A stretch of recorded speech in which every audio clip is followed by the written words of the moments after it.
এবং বাংলাদেশ থেকে নারী শ্রম অভিবাসন। সিডো হচ্ছে convention on elimination of all forms of discrimination against women, বাংলায় যার অর্থ দাঁড়ায় যে নারীর প্রতি সকল প্রকার বৈষম্য বিলোপ কনভেনশন, জাতিসংঘের একটি কনভেনশন। তো আজকে আমরা এই বিষয়টা নিয়ে বিস্তারিত আলোচনা করব। তার আগে আমরা জানি বাংলাদেশ থেকে যে শ্রম অভিবাসী যাচ্ছেন বিভিন্ন দেশে, বিশ্বের মধ্যপ্রাচ্য সহ, তার 6% নারী। তারা যে পরিমাণ অর্থ বাংলাদেশে ফেরত পাঠাচ্ছেন সেটি হয়তো এই মুহূর্তে তেমন গুরুত্বপূর্ণ অর্থনীতিতে অবদান না রাখলেও আমরা জানি আগামীতে অনেক বেশি অবদান রাখার সম্ভাবনা আছে। তবে একজন পুরুষের তুলনায় একজন নারী শ্রম অভিবাসী এই অভিবাসন প্রক্রিয়া বিভিন্ন স্তরে যে পরিমাণ হয়রানির শিকার হন সেটি অনেক বেশি, তাকে অনেক বেশি প্রতিকূলতার বিরুদ্ধে সংগ্রাম করতে হয়। আমরা জানি অভিবাসন প্রক্রিয়ার 3টি স্তর থাকে সাধারণত। অভিবাসন যাত্রার আগে নিজের দেশে যে সমস্ত কাজকর্ম করতে হয় সেই একটি স্তর, দ্বিতীয় হচ্ছে যাত্রার প্রক্রিয়াটি একটি দ্বিতীয় স্তর, এবং যখন একজন বিদেশে গিয়ে তিনি বসতি স্থাপন করেন সেখানে একটি স্তর তাকে পার হতে হয়। এই 3টি স্তরে নারীর জন্য অনেক প্রতিকূলতার অপেক্ষা করে থাকে। তবে আমরা জানি যে বাংলাদেশের সরকারের বেশ কিছু আইন আছে, বিধিবিধান আছে, নীতি আছে, সেগুলির আলোকে এই নারী অভিবাসী শ্রম অভিবাসীর জীবন কিছুটা সহনীয় করা সম্ভব এবং তাদের অধিকারগুলি সুরক্ষা করা সম্ভব। এবং সিডো তার যে সনদ আছে সেই সনদের বিধিমালা অনুযায়ীও বেশ কিছু বিধান আছে যেগুলি নিয়ে আমরা আলোচনা করব। তার আলোকে এই নারী শ্রম অভিবাসীর বিষয়টি অনেক সুরক্ষা দেওয়া সম্ভব, তার অধিকারগুলি। আমরা এও জানি যে বিদেশে যখন একজন নারী অভিবাসী যান শ্রমিক হিসেবে, তার শ্রমের যে সমস্যাগুলি হয়, শ্রম বাজারে তার যে সমস্যাগুলি হয়, শোষণ, বঞ্চনা এবং বিভিন্ন ধরনের নিপীড়নের তিনি যে শিকার হন, সেগুলি থেকে তার সুরক্ষা পাওয়ার একটা অধিকার কিন্তু আছে। সেই অধিকার কিন্তু বিভিন্ন সনদে সুরক্ষিত। তো আজকে এই বিষয় নিয়ে আলোচনার জন্য আমরা দুজন বিশিষ্ট ব্যক্তিকে পেয়েছি আমাদের অনুষ্ঠানে। আমার বাঁদিকে আছেন ফেরদৌস আরা বেগম, তিনি জাতিসংঘের সিডো কমিটির একজন সদস্য। আর আমার ডান দিকে আছেন নাহিদ এম আহমেদ, তিনি ইউনিফর্মের বাংলাদেশ কান্ট্রি অফিসে আছেন। তো আমি প্রথমেই ফেরদৌস আরা বেগমের কাছে যাচ্ছি, কারণ আজকের আলোচনার প্রেক্ষাপটে সিডো খুব গুরুত্বপূর্ণ একটা প্রসঙ্গ আমাদের জন্য। আমি যেটুকু দেখেছি সিডোর যে ধারা 11 এবং ধারা 15তে বিশেষ করে এই যে নারীর পেশা ও চাকরি স্বাধীনভাবে বেছে নেওয়ার যে অধিকারের কথা বলা হয়েছে, এবং ধারা 15তে আছে চলাচল, আবাসস্থল এবং বসতি স্থাপনের যে অধিকার। এর বাইরেও তো অনেক বিষয় আছে, আপনি সেভাবে বিশেষজ্ঞ, তো আপনি আমাদেরকে জানাবেন যে এই নারীর যে শ্রমের অধিকারটুকু আছে, বিভিন্ন যেমন সংগঠন করার অধিকার, তার একটা সুষ্ঠুভাবে তার জীবন পরিচালনার অধিকার, এই বিষয়গুলি সিডোর আলোকে এবং একই সঙ্গে বাংলাদেশ সরকারের প্রচলিত বিদ্যমান আইন এবং বিধিবিধান এবং নীতির আলোকে কিভাবে সুরক্ষা করা যায়। অনেক ধন্যবাদ। আমি প্রথমে সিডো সনদ সম্পর্কে একটু বলবো যে কিভাবে এই সিডো সনদ নারীর অধিকার রক্ষা করছে, এবং নারী বলতে কিন্তু অভিবাসী নারীকেও বোঝাচ্ছে, এবং সকল নারীর মানবাধিকার রক্ষার ক্ষেত্রে সিডো একটি আন্তর্জাতিক একমাত্র দলিল। এবং এই সিডো সনদ তার যে 16টি ধারা রয়েছে, এবং প্রথম 16টি ধারা প্লাস তার অপশনাল প্রোটোকল, তারপরে জেনারেল রেকমেন্ডেশন আছে, এবং সিডো কমিটি একটি শুধুমাত্র অভিবাসী নারীদের স্বার্থ রক্ষার জন্য, তাদের মানবাধিকার এবং তাদের সকল অধিকার রক্ষার জন্য কিন্তু একটা নতুন জেনারেল রেকমেন্ডেশন নাম্বার 27 এটা প্রণয়ন করছে। জি, এটা এখনো প্রক্রিয়াধীন আছে। প্লাস কনক্লুডিং কমেন্টস, যে সিডো সনদ থেকে প্রতিটি রাষ্ট্রের কাছে যে শরিক রাষ্ট্রগুলো যেগুলো যারা আছে তাদের আমরা একটা কনক্লুডিং অবজারভেশন আমরা পাঠাচ্ছি, এবং কনস্ট্রাকটিভ ডায়ালগ এই রাষ্ট্রের যে যারা নারীর যারা ইয়েতে রয়েছেন আর কি, টপ ম্যানেজমেন্টে রয়েছেন, তাদের সাথে কিন্তু সিডো কমিটির একটা ডায়ালগ হয়। এই সকল পর্যায়ে কিন্তু সিডো সনদের মাধ্যমে নারীর অভিবাসন প্রার্থী এবং অভিবাসী নারীর তাদের যে সুরক্ষা, the country of origin, country of transit and country of destination, এই 3টি পর্যায়ে কিন্তু এটা রক্ষা করা হয়। আমি আপনাকে বাংলাদেশের উদাহরণটা আমি দিচ্ছি, যে বাংলাদেশ কিন্তু 5th পিরিয়ডিক রিপোর্ট এটা সাবমিট করেছে এবং এটা রিভিউ করা হয়েছে, এবং তার পরিপ্রেক্ষিতে সিডো কমিটির পক্ষ থেকে একটা কনক্লুডিং কমেন্টসও বাংলাদেশ সরকারকে দেওয়া হয়েছে। এবং আপনাকে কিভাবে এটা করে সেটা আমি বলি যে কনক্লুডিং কমেন্টস পয়েন্টসের কথা আমি বলবো যে সিডো সনদ কিন্তু বাস্তবায়িত হয় এবং কিভাবে এই যে নারীর অধিকার এবং অভিবাসী নারীর অধিকার রক্ষা করা হয় তার সিডো সনদের তিনটি কিন্তু নীতি আছে: সমতার নীতি, বৈষম্যহীনতার নীতি এবং শরিক রাষ্ট্রসমূহের দায় দায়িত্বের নীতি। এই যে দায় দায়িত্বের নীতি রয়েছে, সমতা, বৈষম্যহীনতা, সবগুলো কিন্তু একটা যুগপৎভাবে নারীর অধিকার রক্ষা করে, ইনক্লুডিং দ্য অভিবাসী নারী। তা আমি বলছিলাম যে কনক্লুডিং কমেন্টস, যে পিরিয়ডিক রিপোর্টে সিডো কমিটি কয়েকটি যে মাইগ্রেন্ট ওমেনদের রক্ষা করার জন্য স্পেশালি বাংলাদেশে যে কয়েকটি তারা রেকমেন্ডেশন দিয়েছে। একটি হচ্ছে যে ব্যান যে রয়েছে নারী শ্রমিক যে বাইরে যাবে তার নিষেধাজ্ঞা আছে, সেটা উইথড্র করতে হবে, সেটা তুলে নিতে হবে। আরেকটি বলা হয়েছে যে একটা জেন্ডার সেনসিটিভ পলিসি করতে হবে বাংলাদেশ সরকারকে, যাতে করে নারী, অভিবাসী নারী তার country of origin, country of destination and country of ট্রানজিটে কোন রকম কোনোভাবেই যেন তাদের অধিকার ক্ষুণ্ণ না হয়, তারা যাতে বঞ্চনা এবং অ্যাবিউজের শিকার না হয়। এবং আরেকটি বলা হয়েছে যে আসল ব্যাপারটা হয়েছে কি, যে এটা তো স্টেট মানে একটা স্টেট অব্লিগেশন, এবং স্টেট অব্লিগেশন একটা নারী যখন আমাদের দেশের গণ্ডি পেরিয়ে যায় আরেক দেশে ট্রানজিট হচ্ছে, ডেস্টিনেশন হচ্ছে, তখন কি ওই দেশের রীতিনীতি, ওই দেশের কিন্তু ডোমেস্টিক যে লিগাল রিফর্মস, লিগাল মানে যে প্রসিডিওর তার উপরে অ্যাপ্লিকেবল হচ্ছে, তাই না? সেই জন্য সিডো কমিটির পক্ষ থেকে বলা হয়েছে যে অবিলম্বে বাংলাদেশ সরকার যে দেশে আমাদের নারীরা যাচ্ছে, বিশেষ করে মিডল ইস্টার্ন কান্ট্রি, তারপরে সার্ক কান্ট্রিতেও যদি যায়, একটা যেন বায়োলেটারাল এগ্রিমেন্ট করে, যেমন মেকং দেশগুলোতে আছে। যেমন ধরেন ইন্দোনেশিয়া করেছে মালয়েশিয়ার সাথে, ইন্দোনেশিয়া সৌদি আরবিয়ার সাথে করার কথা, আছে সিঙ্গাপুরের সাথে। তো এইভাবে যে বায়োলেটারাল মাল্টিলেটারাল এগ্রিমেন্ট গুলো যেন করে।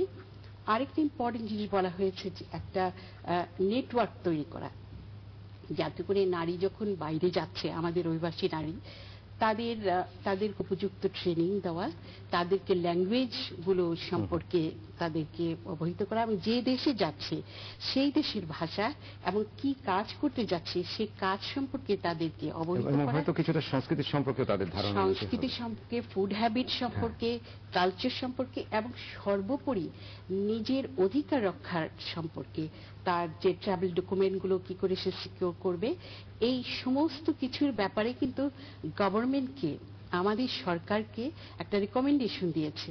এবং তার আগে আমরা যখন দেখি, এটা দিয়েছে 2004 জুলাইতে, এবং তার আগে থার্ড এন্ড ফোর্থ যে পিরিয়ডিক রিপোর্ট যখন পর্যালোচনা করা হয়েছে, এটা আছে 1997-এ। তখনও কিন্তু এই অভিবাসী নারীদের সম্পর্কে সিডো কমিটির পক্ষ থেকে বাংলাদেশ সরকারকে রেকমেন্ডেশন, সাজেশন এন্ড ইনস্ট্রাকশন দেওয়া হয়েছে। তাহলে 10 বছরে আমাদের অগ্রগতিটা কতখানি? 10 বছরের অগ্রগতিটা আমি বলবো, বাংলাদেশ সরকার তো একটা ওই অভিবাসী শ্রমিকদের জন্য একটা মন্ত্রণালয় করেছে, প্রবাসী কল্যাণ মন্ত্রণালয় আছে। এবং আমি বলবো আরেকটা ইম্পর্টেন্ট ইস্যু হচ্ছে যে একটা নীতিমালা করা হয়েছে 2006-এ, এবং এই যে নীতিমালা, এই যে এটা কিন্তু একটা কমপ্লিট পিকচার নিয়ে আমাদের অভিবাসী নারী, আমি বলবো যে তাদের স্বার্থ রক্ষা করতে হলে এই যে পলিসিটা করা হয়েছে এর উপরে একটা অ্যাকশন প্ল্যান করতে হবে ইমিডিয়েটলি। তারপরে একটা ওয়ান স্টপ সার্ভিস সেন্টার করতে হবে, কেননা আমরা দেখছি আমাদের দেশ থেকে যে অভিবাসী নারীরা মোস্টলি যাচ্ছে, এটা একটা হিসাবে আমরা দেখেছি যে এখন পর্যন্ত 26,000 মহিলা তারা বাইরে গেছেন। এটা হচ্ছে তার সরকারি হিসাব। বেসরকারি হিসাবে কিন্তু আরো অনেক বেশি মহিলা যাচ্ছে, অনেক বেশি। এবং সেখানেও কিন্তু এই যে আমরা বলছি না, আমি আপনাকে মেনশন করেছি যে সিডো কমিটির পক্ষ থেকে মাইগ্রেন্ট ওমেনদের জন্য একটা জেনারেল রিকমেন্ডেশন করা হচ্ছে।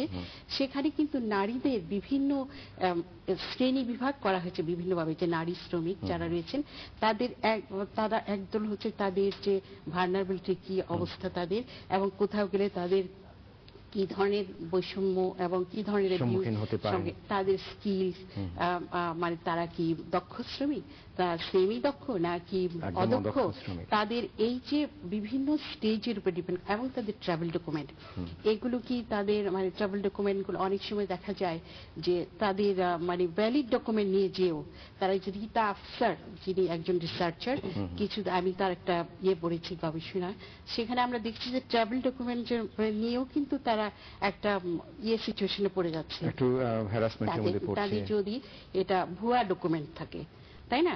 এইসব এবং সেটা রিক্রুটমেন্ট যে এজেন্সিগুলি আছে বা এই যে যাওয়ার আগের যে স্তরটা, সেই স্তরে কিন্তু এই সমস্যাগুলি থেকে যায়। তবে আপনি আশা করছেন যে এই সমস্যাগুলি আগামীতে আর নাও থাকতে পারে? না, আগামীতে এটার জন্য একটা অ্যাক্টিভ রোল নিতে হবে। সেটা হচ্ছে যে সিডোর যে রেকমেন্ডেশন, এটা সরকারের জন্য একটা অবশ্য মানে বাস্তবায়ন করতেই হবে সরকারকে, অবশ্য পালনীয়, এটা অবশ্য পালনীয়, কারণ বাংলাদেশ রাষ্ট্রপক্ষগুলির মধ্যে একটি পক্ষ। জি, রাষ্ট্রপক্ষ, এবং 2009 সালে বাংলাদেশ সরকারকে ষষ্ঠ এবং সপ্তম পিরিয়ডিক রিপোর্ট জমা দিতে হবে এবং সেখানে এই অগ্রগতিগুলো সরকারকে তুলে ধরতে হবে। এটা একটা দেশের ইমেজ, এটা সরকারের ইমেজ, এবং এটা এই যে যদি এখন থেকে এই কাজগুলো সিস্টেম্যাটিক্যালি করা হয় তাহলে কিন্তু আমাদের অভিবাসী নারীরা অনেক উপকৃত হবে। আমি আপনাকে একটুখানি গিয়ে বলছি যে আমাদের যে মন্ত্রণালয় আছে এবং যে নীতিমালা আছে, এখানে কিন্তু কয়েকটা জিনিস ভেরি ইম্পর্টেন্ট ইস্যু দেখতে হবে, যে আমাদের কারা যাচ্ছে, এদের মধ্যে কিন্তু অদক্ষ নারী শ্রমিকের সংখ্যা বেশি, এবং এটাকে কিন্তু আপনারা দুভাগ করে আমরা দেখতে পারি। একদল হচ্ছে যে আনডকুমেন্টেড নারী শ্রমিক, এদেরকে আমরা কিছুতেই, এদের কথা আমরা মানে এরা অদৃশ্য না, এরাও আছে, এবং সিডো সনদে যে করছে যে রেকমেন্ডেশন 27, সেখানে কিন্তু এদের কথাও বলা হয়েছে। এদের সুরক্ষা করার জন্য কিন্তু রাষ্ট্রপক্ষকে সিডোর পক্ষ থেকে বলা হচ্ছে। আমরা কিন্তু কনস্ট্রাকটিভ ডায়ালগে এই জিনিসগুলো সবসময় উল্লেখ করে থাকি। তো আমি আপনার কাছে ফিরে আসছি। আমি এখন ইউনিফর্মের বিষয়টা, ইউনিফর্ম হচ্ছে বাংলাদেশের নারীদের জন্য জাতিসংঘের উন্নয়ন তহবিল। তো আপনারা, আমি যেটুকু জানি যে আপনার নিরাপদ অভিবাসন নারী শ্রমিকদের, তারপর তাদের পাচার রোধ এবং তাদের কর্মক্ষেত্রে যে অধিকার সুরক্ষার জন্য কাজ করছেন, এবং আপনারা যেটা করছেন সেটা যে এই অভিবাসন প্রক্রিয়াটাকেই ক্ষমতায়নের একটা অংশ হিসেবে দেখানোর জন্য এই উদ্দেশ্যে আপনারা কাজ করছেন। তো যে কথাগুলি বলা হলো, এই নারীদের অধিকার সুরক্ষার বিষয়টি বিশেষ করে, এবং 3 স্তর বিশিষ্ট যে অভিবাসন প্রক্রিয়া, সেখানে প্রতিটি স্তরে নারীদের সুরক্ষা, অধিকার সুরক্ষা কিভাবে আরো বেশি করা যায়, সেই বিষয়ে ইউনিফর্মের চিন্তা ভাবনা কি? আসলে ইউনিফর্ম যখন থেকে নারী অভিবাসনের বিষয়টা এবং অভিবাসনে নারীর অধিকার নিয়ে যখন কাজ করতে শুরু করে, সেটা 90 দশকে, এবং সেখান থেকে যে অভিজ্ঞতাগুলো এসছে, তখন 4-5টা দেশে কাজ করতে শুরু করে ইউনিফর্ম, এবং সেখানে কাজের যে এক্সপিরিয়েন্সটা হয় সেটার বেসিসেই পরবর্তীতে দ্বিতীয় পর্যায়ে এই regional program for safe migration of women. 5টি দেশ কোনটি? এটা ছিল ইন্দোনেশিয়া, শ্রীলঙ্কা, ফিলিপিন্স, নেপাল। বাংলাদেশ কি বাংলাদেশ প্রথম পর্যায়ে ছিল না, কিন্তু দ্বিতীয় পর্যায়ে বাংলাদেশে 2005 সাল থেকে uniform regional program on safe migration নিয়ে কাজ করতে শুরু করেছে। এখন আমাদের অভিজ্ঞতায় যেটা, আমরা সিডোকে সামনে নিয়ে কাজ করছি, সেফ মাইগ্রেশন অফ উইমেন, সেখানে বলতে গেলে এভাবে আমরা দেখি যে একজন নারীর ক্ষমতায়নের জন্য তাকে প্রথমত যথোপযুক্ত ইনফরমেশন দিতে হবে, তাকে তথ্য দিতে হবে, এবং তার তথ্যের মধ্যে এটাও অন্তর্ভুক্ত যে সে যে সিদ্ধান্ত নিচ্ছে বাইরে গিয়ে কাজ করার, দেশের বাইরে গিয়ে কাজ করার, সেটা তার অধিকার, সেটা তার দুর্বলতা নয়। সেখান থেকে যদি আমরা শুরু করি, এবং অভিবাসন প্রক্রিয়াটাকে যদি আমরা, আপা বললেন 3টা ভাগ, আমরা অনেক ক্ষেত্রে এটাকে 4টা ভাগে দেখি, যে সে যাওয়ার সিদ্ধান্ত থেকে শুরু করে যাওয়া পর্যন্ত, সে যখন একেবারে পূর্ববর্তী একটা ধাপ আপনারা নতুন ভাবে চিন্তা ভাবনা করছেন। তারপরে সে যখন যাচ্ছে, মধ্যবর্তী কোনো দেশে যদি তাকে থাকতে হয়, ট্রানজিট সময়, সেটা একটা অংশ। সে যেখানে কাজ করতে যাচ্ছে সেটা তার একটা পর্যায়, এবং সে যখন ফিরে আসছে এই দেশে, এই সমাজে এবং তার নিজস্ব কমিউনিটিতে, তার ফ্যামিলিতে সে যখন অন্তর্ভুক্ত হতে চাচ্ছে আবার, সেটা একটা স্টেজ। এবং এই 4টা স্টেজেই কিন্তু তাকে অনেক ধরনের বৈষম্যের সম্মুখীন হতে হয়। এবং বিশেষত আমরা যেহেতু জানি যে নারী শ্রমিক কোথায় যাচ্ছে, কোন ধরনের শ্রমিক হিসাবে সে যাচ্ছে, অধিকাংশ ক্ষেত্রেই কিন্তু আমরা জানি যে নারী শ্রমিক যাচ্ছে অদক্ষ শ্রমিক হিসাবে। অতএব আনস্কিলড ওয়ার্কার হিসাবে সে যেখানে যাচ্ছে তার এরিয়াটা হচ্ছে ডোমেস্টিক ওয়ার্ক সাধারণত, যেটা সাধারণভাবে বা যে সমস্ত দেশগুলোতে সে যাচ্ছে সেখানকার লেবার লতে কভার করে না, এবং এটা আমাদের দেশেও কভার করে না। এবং আমাদের দেশের সরকারের পক্ষে অনেক সময় এটা সম্ভব হয় না যেই নেগোসিয়েশন, বাইল্যাটারাল নেগোসিয়েশন করা, বিকজ এই ডোমেস্টিক লেবারটা কোনো লেবার লর মধ্যে পড়ে না। সো সেই ক্ষেত্রে তার ভালনারেবিলিটি কিন্তু থেকে যাচ্ছে, এবং সেই ভালনারেবিলিটির উপরে কিন্তু আমরা আরো অনেক কিছু আরোপ করছি। যেমন তাকে আমরা ধরেই নিচ্ছি যেই নারী অভিবাসনের জন্য সিদ্ধান্ত নিয়েছে সে এই অভিবাসন প্রক্রিয়ার কোনো একটা জায়গায় গিয়ে সে পাচার হয়ে যাবে। কথাটা কিন্তু ঠিক নয়। পাচার প্রক্রিয়া এবং অভিবাসন প্রক্রিয়ার মধ্যে পার্থক্য আছে। আমরা তখনই একজনকে বলতে পারি যে সে ট্রাফিকড হচ্ছে যখন তার জন্য এই মাইগ্রেশন প্রসেসটা তাকে তার কাম্য ডেস্টিনেশনে নিয়ে যায়নি, এবং সেটার জন্য আরো অনেক ফ্যাক্টর আছে।